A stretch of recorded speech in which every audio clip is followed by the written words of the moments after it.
Hello everyone, and welcome to my first of 3 videos on the Sony A390. So in this video we're going to talk about what everything on this camera is. In the second video we'll go over all of the functions except for the menu system, and in the third video we'll cover everything in the menu, and as I go through those second and third videos, I'll explain how each of the different items works and what it does for your photography.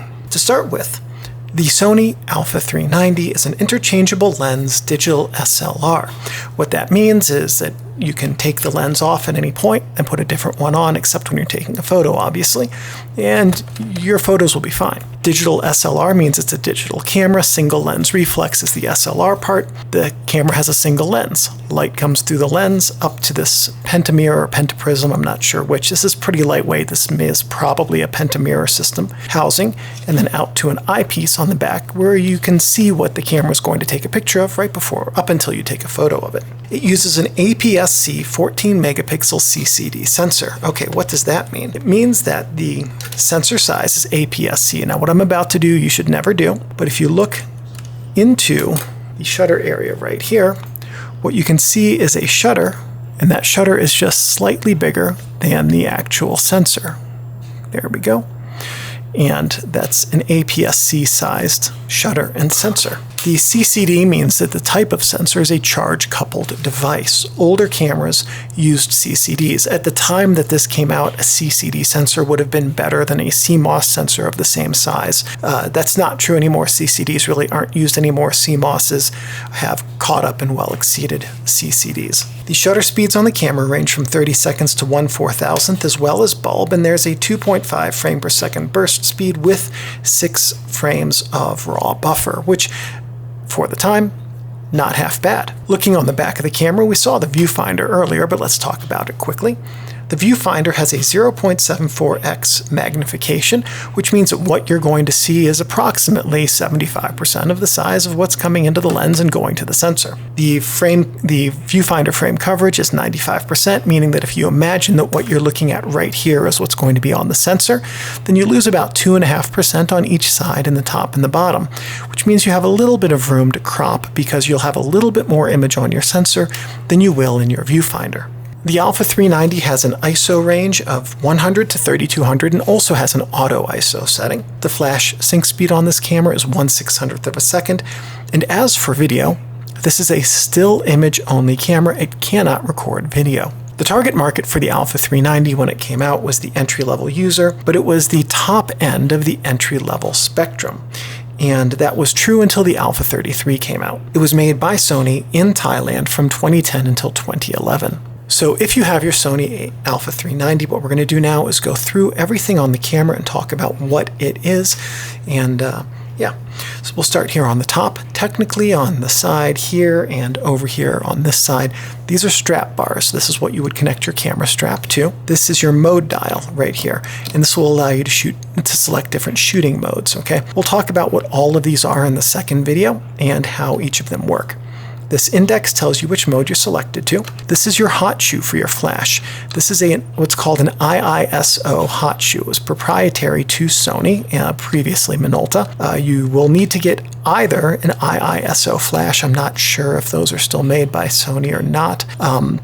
You may be getting a used one, or you can get an iISO 2 standard hot shoe adapter, but you will lose a whole lot of the functionality. So if you do that, you're going to have to be familiar with how manual flash controls work. Here is a pop-up flash that will pop up automatically. Here's your optical viewfinder and live view switch. So right now, in this mode, if the camera were on, you'd be using the optical viewfinder on the back of the camera. In this mode, you'd be using live view on the screen. This right here is called the Smart Teleconverter button. This is your power dial right here, and this is your shutter release button. This is the menu button, and this is the aperture value and exposure compensation button right here. And then on this side is the diopter adjuster. I usually have the diopter range written down, but I apparently don't for this camera. On the front of the Alpha 390, we have just a whole bunch of stuff. Here we have the front, actually I guess it's technically the only command wheel. This is the sensor for remote controls if you have one of those. This is your lens mount right here, lens mounting index. This is the lens release pin, and when you push down the lens release button right here, this retracts so you can remove the lens.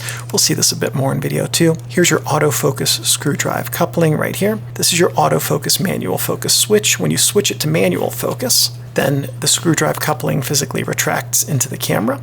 And of course, Sony and Alpha. On this side of the camera, we're going to slide this door open, and here we have just a whole bunch of stuff.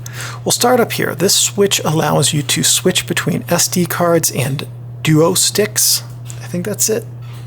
Yeah, HG duo sticks. So SD cards go right here, duo sticks go right here, and depending on which one you want to record to, if you have both of them, you can switch between recording to them right here. Generally speaking, SD cards are much more widely available, so you'll probably just want to leave that to SD card. HDMI out so that you can connect your camera to a TV and do a playback of your slideshow of your images. So SD card, duo card port, micro USB, or mini USB rather, port right here. And this is what you can use to connect your camera to a computer to transfer files. Quick note about this, that's a USB 1 port, just given the age. This is 14 years old as of this video's recording. If that was anything faster than a USB 1 port on an entry-level camera, I'd be shocked. So assume this is USB 1, which means you're going to have very slow data transfer rates on this. You will have much faster transfer rates if you simply eject your memory card, put it straight into your computer, and copy your files that way. Don't really worry about connecting your camera to your computer to transfer files. Close that, switch to the other side, and we only have one thing over here. It is the DC in port right there. And if you have the proprietary DC adapter, you can plug the camera into a wall and not have to worry about running your batteries or charge your batteries directly from that. Going to the back of the camera, here we have the LCD screen. This is the main feature right here, and it pops out so it can articulate. This is one of this and this are indicator lights. I believe this one is the SD card, memory card access light. Forget what this one does.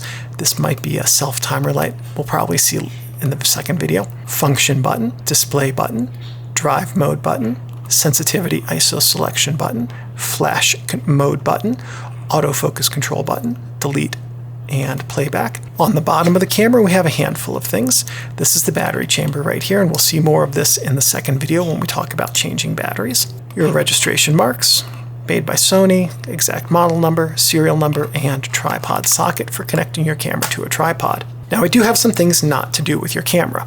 First one is when I took off the lens, I showed you the shutter behind the mirror. Don't touch that shutter. Also, don't touch the mirror. Touching the shutter can get your finger oils on it, which can cause the shutter leaves to become a little bit sticky and not work properly, or worse yet, those shutter leaves are a bunch of little different leaves that when the shutter actuates, they just kind of overlap and disappear. And they're each in a different track. If you push that shutter and they get into a different track, then those shutter leaves can intersect and jam and brick your shutter and completely destroy it. You don't want to do that. If you touch the mirror, your finger oils can tarnish it, which can throw off your ability to have proper autofocus, metering, and your optical viewfinder image can get darker. The other thing is don't touch the sensor, especially with your fingers, because your finger oils on the sensor are very hard to remove. Don't leave your camera or lenses in your car. Extreme heat can damage the plastic. It can cause lubricating oils to get very thin and get to places they shouldn't be, like on aperture leaves, and then affect the function of those other parts. Extreme cold can damage lubricating oils, can damage the plastic on these things.